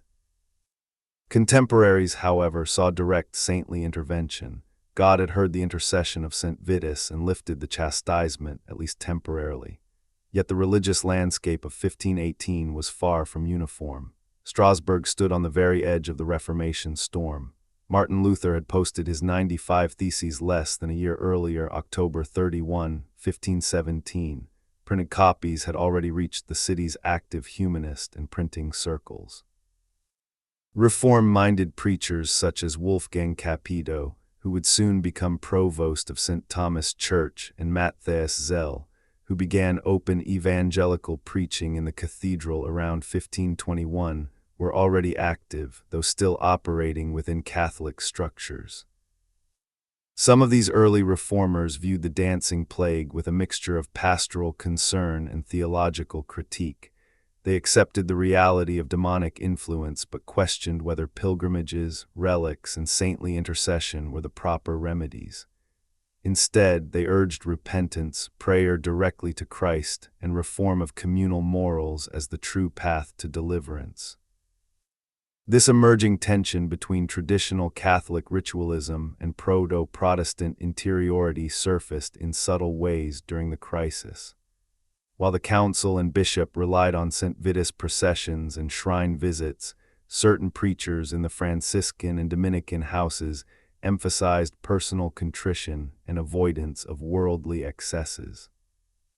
A few radical voices, though still muted in 1518, may have interpreted the dance as a sign that the church hierarchy itself had grown corrupt, prompting divine wrath. Such readings remained marginal at the time but foreshadowed the way the peasants' war and Anabaptist movements would, within a decade, frame collective suffering as judgment on ecclesiastical and secular authorities alike. Apocalyptic preaching amplified the religious charge of the entire summer. Strasbourg, like many Rhineland cities, had long been exposed to millenarian currents. Joachim of Fior's triadic view of history, the influence of Hussite ideas filtering north, and the pervasive sense that the year 1500 had marked the beginning of the end times. In 1518, with famine gripping the countryside, syphilis spreading through the armies returning from Italian wars, and Luther's theses circulating in German translation, preachers did not have to search far for signs of the last days. The dancing plague fit neatly into this script, a visible public scourge that recalled biblical plagues, the madness of Nebuchadnezzar, or the dancing before the golden calf. Sermons delivered from the cathedral pulpit and in parish churches frequently linked the affliction to collective sin, greed among merchants, luxury among burghers, neglect of the poor, and called for fasting, flagellation, and renewed devotion. The council, sensitive to the religious mood, responded by ordering extra processions, bell ringing for collective prayer, and temporary suspension of certain public entertainments, including secular dances and drinking festivals, to appease divine anger. These measures, while pragmatic, also deepened the penitential atmosphere and may have inadvertently heightened suggestibility among the already anxious populace. Demonic interpretations coexisted uneasily with saintly ones. Some chroniclers and physicians speculated that the dancers were possessed by legions of devils who forced their limbs into motion as mockery of sacred dance, the ordered movements of liturgical processions, or the joyous leaps of David before the ark. Exorcisms were attempted in private homes and in the cathedral. Bound dancers were sprinkled with holy water, censed, and adjured in the name of Christ to depart. Yet full-scale public exorcisms remained rare, perhaps because the sheer number of afflicted made individual rites impractical, or because the city authorities feared that acknowledging mass possession would only inflame panic. As September progressed and pilgrimages produced visible results, the religious narrative shifted toward thanksgiving and closure. Returning pilgrims were met with processions, special votive masses were sung in the cathedral, and small chapels dedicated to St. Vitus received new endowments from grateful families. The council commissioned a commemorative altarpiece, now lost, depicting the saint calming the dancers, a visual record that the crisis had been resolved through divine mercy. In retrospect, the religious framework both exacerbated and resolved the epidemic. By providing a shared explanatory language, sin, divine chastisement, saintly intercession, the Church gave meaning to chaos, channeled fear into ritual action, and offered a culturally sanctioned path to recovery. At the same time, apocalyptic rhetoric and demonic speculation likely intensified suggestibility, convincing some that only extraordinary behavior could avert worse judgments. The success of the St. Vitus pilgrimages demonstrated the extraordinary power of collective belief in a society where faith was still the default lens through which most phenomena were understood. By late 1518, as the last dancers recovered or were quietly sequestered, the religious interpretation had largely triumphed over purely medical or astrological ones in popular memory. The event entered local devotional tradition as the Year of St. Vitus dance, a cautionary miracle tale told at feasts and in catechism classes for generations. Only with the full arrival of the Reformation in Strasbourg, marked by the official adoption of evangelical worship in 1524-1529, did the story begin to lose its sacred centrality, gradually reclassified as a natural or psychological curiosity rather than a divine visitation. Yet even as Protestant reformers dismantled shrines and discouraged saint cults, the memory of 1518 lingered as proof that the human body could become a theater of spiritual struggle, a theme that would resurface in later Protestant accounts of possession, enthusiasm, and bodily religion. We shift focus to the medical landscape of 1518 itself, the theories, practitioners, remedies, and institutional responses that the city's physicians, surgeons, apothecaries, and university-trained consultants brought to bear on an affliction that stubbornly refused to fit within the dominant explanatory frameworks of the day. In the early 16th century, European medicine remained overwhelmingly Galenic in its foundations, Aristotelian in its philosophy, and Hippocratic in its observational ethics. The body was understood as a microcosm governed by four humors: blood, phlegm, yellow bile, black bile, four qualities: hot, cold, moist, dry, and the balance or imbalance thereof.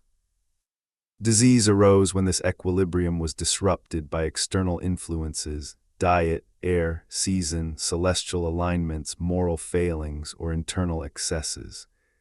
Therapy aimed to restore harmony through diet, regimen, evacuation, bleeding, purging, cupping, or contraries, cooling a hot condition, drying a moist one.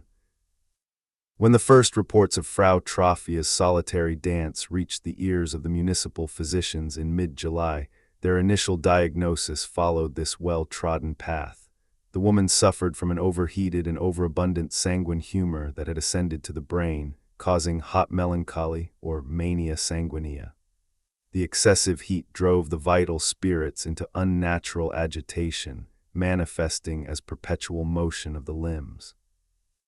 This reading aligned neatly with classical descriptions of chorea, from the Greek for dance, found in Galen, Aretius of Cappadocia, and Paul of Aegina, disorders characterized by irregular, involuntary movements often linked to humoral derangement. The city council, acting with unusual speed, summoned the medical faculty of the nearby University of Heidelberg. Strasbourg itself lacked a full medical faculty until later, and consulted local practitioners attached to the cathedral and the hospitals of St. Mark's and St. Leonard. Their collective opinion, recorded in council minutes dated late July, recommended a multi-pronged regimen: evacuation of excess blood, immediate venesection from the median cephalic vein of the right arm, the side believed to govern the head, to reduce the volume of hot blood.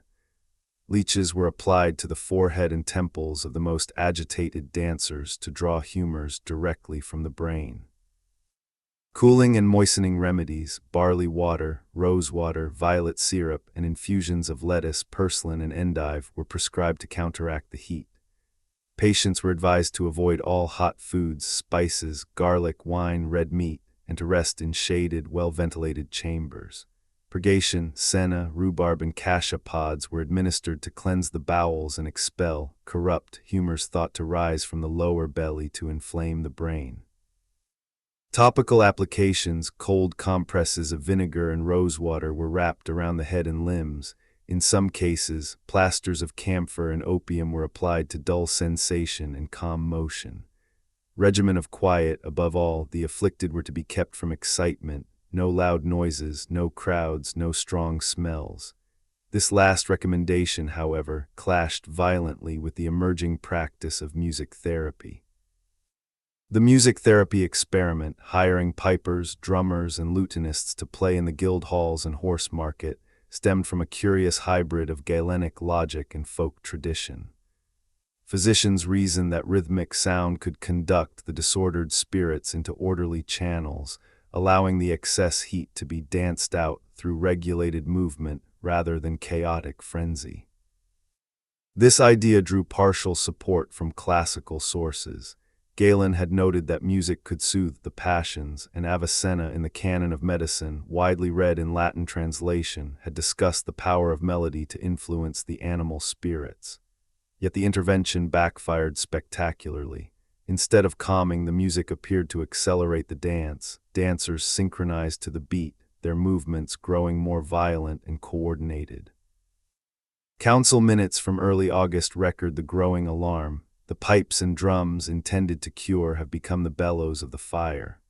When music failed, the physicians pivoted to more aggressive interventions. Cupping glasses, heated bronze vessels applied to the skin to draw blood upward, were placed on the dancers' backs and shoulders. Scarification followed by wet cupping drew forth dark, thick blood that practitioners interpreted as proof of corrupted melancholy. In extreme cases, trepanation, the drilling of small holes in the skull, was proposed to release vapors trapped in the brain, though no evidence survives that it was actually performed on any dancer. Astrological medicine played a significant supporting role. Strasbourg's physicians, like most of their contemporaries, accepted the influence of celestial bodies on human health. Consultations with astrologers attached to the university or the cathedral produced horoscopes blaming the affliction on a malefic conjunction of Saturn and Mars in the sign of Leo, a hot, choleric placement during the summer of 1518. Remedies included wearing amulets engraved with protective sigils, avoiding Saturnine hours for bloodletting, and exposing the dancers to jovial influences, tin objects, sapphire stones, the color blue to counterbalance the malign planets. Herbal and alchemical approaches rounded out the arsenal. Apothecaries compounded Mithridatum, a complex theriac against poisons, powdered unicorn horn believed to neutralize toxins, and electuaries of precious stones. Paracelsus, the Swiss-German physician and alchemist who visited the Upper Rhine region shortly after the plague, later claimed in his writings that he had observed the Strasbourg dancers and attributed the malady to imaginative diseases caused by the power of the mind over the body when the imagination is inflamed by fear or suggestion. While Paracelsus's visit post-dated the main outbreak, his rejection of pure humorism in favor of chemical and occult causes foreshadowed the slow shift away from Galenism that would accelerate in the decades ahead. Despite this impressive array of interventions, the physicians' efforts yielded meager results. Bloodletting sometimes produced temporary quietude, likely from hypovolemic weakness, but most dancers relapsed as soon as they regained strength. Purgatives caused vomiting and diarrhea without halting the motion. Cooling remedies were difficult to administer to people who refused food and drink. The astrological talismans and herbal compounds had no discernible effect beyond placebo. By mid-August, the medical consensus shifted from cure to containment. The afflicted should be segregated in makeshift wards, fed minimally to prevent collapse, and transported to religious shrines when secular medicine failed. This therapeutic failure exposed the limits of Renaissance medicine when confronted with phenomena that crossed the boundary between body and mind. Galenic theory excelled at explaining chronic imbalances and acute fevers. It struggled with epidemic behavioral syndromes that appeared contagious yet lacked obvious fever, lesion, or humoral marker. The physician's records reveal a growing sense of helplessness. One consultant wrote that this disease mocks our art, for it obeys neither reason nor remedy. The council, frustrated, gradually transferred primary responsibility to the clergy, signaling a tacit admission that the affliction belonged more to the spiritual than the corporeal realm. Yet the medical response was not entirely futile. By isolating dancers in converted halls and hospitals, physicians may have inadvertently reduced secondary spread of suggestion. By documenting symptoms meticulously, pulse rates, urine color, quality of blood drawn, they created records that later generations would mine for clues. And by attempting music therapy, even if disastrously, they stumbled upon a key insight. External rhythm could modulate the involuntary movement, hinting at the neurological basis that modern science would eventually confirm. in the broader arc of medical history, 1518 occupies an ambiguous place. It arrived just as humoralism was reaching its zenith, yet already showing cracks. Paracelsus, Vesalius, and Harvey would soon dismantle its foundations. The plague's resistance to standard remedies helped accelerate the search for new models, chemical pathology, nervous system theories, and eventually psychological explanations. When 18th and 19th century alienists revisited choriomania, they did so with the Strasbourg case perpetually in view, using it as a bridge between ancient humoralism and emerging concepts of hysteria, neurosis, and mass suggestion. As this survey of the medical response draws to its close, we have seen how a sophisticated but rigid system of thought grappled with an anomaly it could neither fully explain nor effectively cure. The physicians of 1518 applied the best tools they possessed, yet the tools proved inadequate to the task, forcing the city to fall back on the older, deeper resources of faith and ritual. We arrive at the culmination of our long journey through the summer of 1518 in Strasbourg, a moment to draw together every thread we have followed across 10 installments.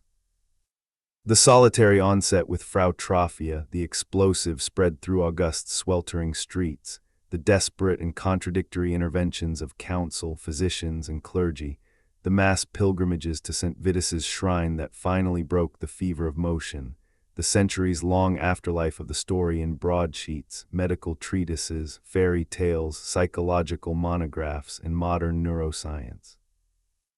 Now we must attempt a coherent synthesis.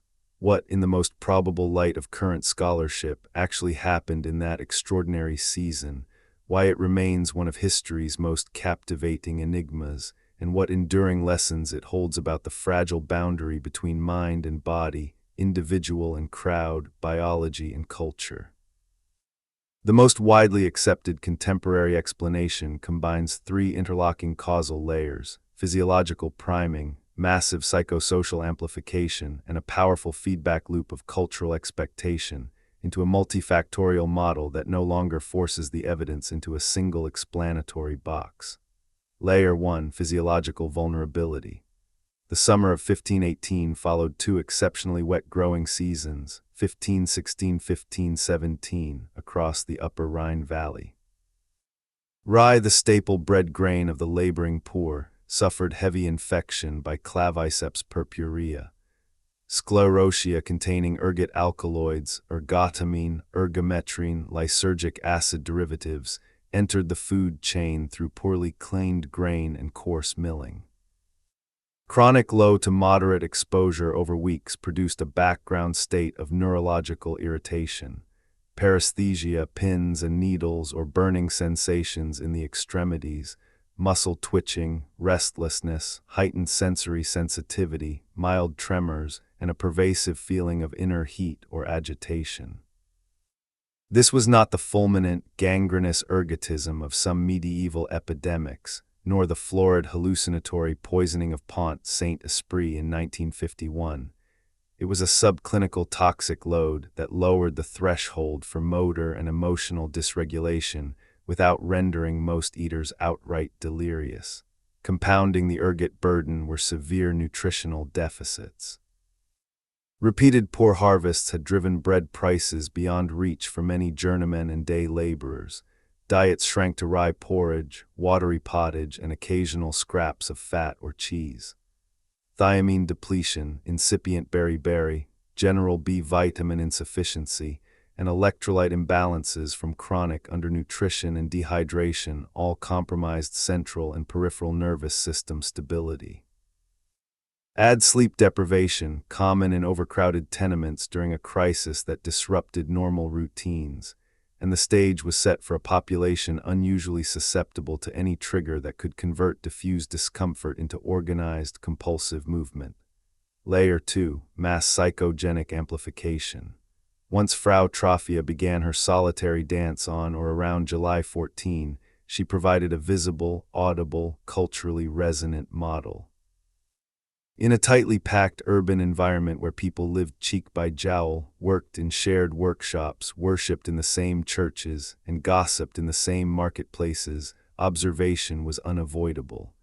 Mirror neurons fired, the brain's motor planning circuits rehearsed what the eyes saw.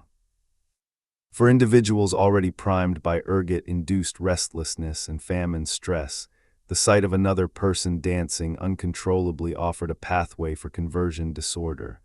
Unbearable psychic tension, fear of starvation, grief, rage at social injustice, apocalyptic dread, found somatic expression through imitation of the observed behavior. Each new dancer reinforced the pattern for the next, creating a classic contagion curve, slow at first, then exponential through late July and early August, peaking when several hundred people were visibly affected at once.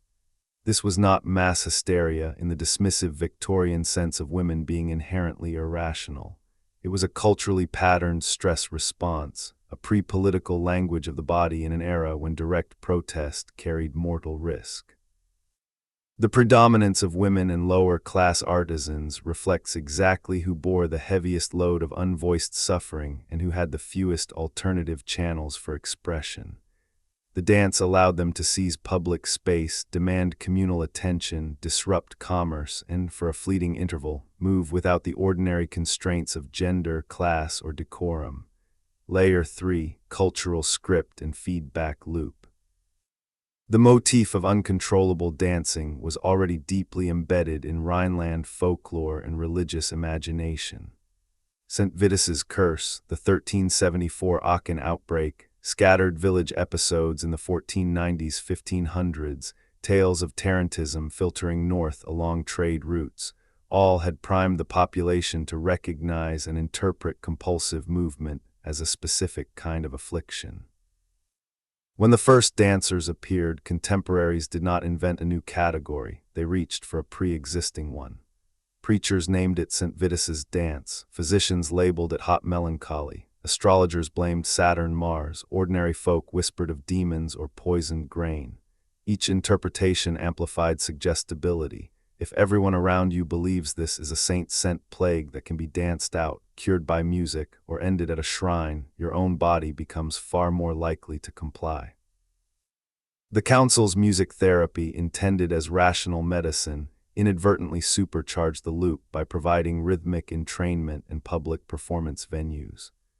The decision to ban music later, then transport hundreds to Savern, finally disrupted the feedback cycle. Physical removal from the epidemic environment, profound exhaustion, ritual catharsis, and the shared expectation of cure combined to terminate the compulsion in many cases. The rapid decline in September was not a spontaneous remission of ergotism, which would have required weeks of clearance. It was the collapse of the social psychological scaffolding that had sustained the behavior. This synthesis, ergot as physiological primer, mass suggestion as amplifier, cultural script as organizer, accounts for the major features that single-factor theories struggle to explain. The lack of gangrene, the prolonged endurance without massive mortality, the strong contagion by observation pattern, the gender and class skew, the failure then success of ritual over secular remedies, the abrupt terminations after pilgrimage. It aligns with parallel phenomena studied since. The Tanganyika laughter epidemic, 1962, Malaysian factory twitching outbreaks, the 2011 Leroy High School tick cluster in New York, and numerous school-based conversion disorder waves in which stress plus suggestion plus a cultural model produce stereotyped somatic symptoms. Why does 1518 still grip us 5 centuries later? First, it dramatizes the thinness of the line between voluntary and involuntary, individual and collective. We like to believe our bodies obey our wills. The dancers remind us that under sufficient strain, the body can become a stranger to itself and to those who watch it.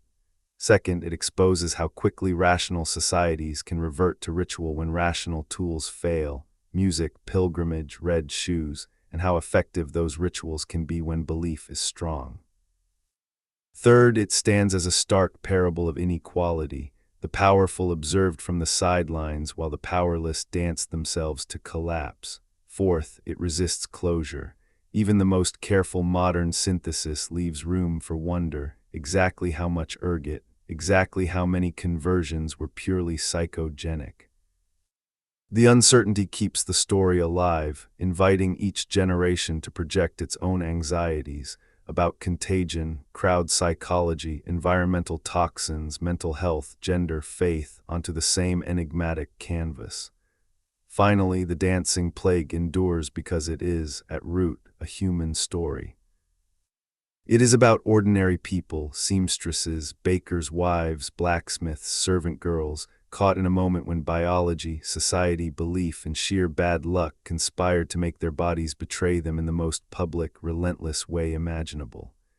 They suffered terribly, many died, yet many also survived, returned home, and carried on. Their ordeal reminds us that history is not only made by kings, battles, and treaties, but also by the silent, or in this case, loudly rhythmic struggles of those who usually leave no trace except in the margins of chronicles and the memories of their neighbors. And so we reach the end of this 2-hour narration, an attempt to resurrect, understand, and honor one of the strangest episodes in the human record. Thank you for traveling with us from the first involuntary steps of Frau Trophia through every twist of theory, faith, suffering, and scholarship to this moment of synthesis. If this deep dive into the dancing plague of Strasbourg has captivated you, please hit that subscribe button right now so you never miss another journey into the weird, the tragic, and the profoundly human corners of history. Drop a comment below. Where in the world are you watching this from, and what time is it where you are? Are you in Nolamary Kulna or halfway across the globe? Tell us your city, your country, the hour on your clock. We read every single one and love hearing from you. Share your thoughts on what caused the plague, ergot, mass hysteria, divine wrath, or something else entirely. Your comments keep this channel alive and help other history lovers find us. Until the next mystery pulls us back into the past, stay curious, stay kind, and we'll see you in the next video. Take care.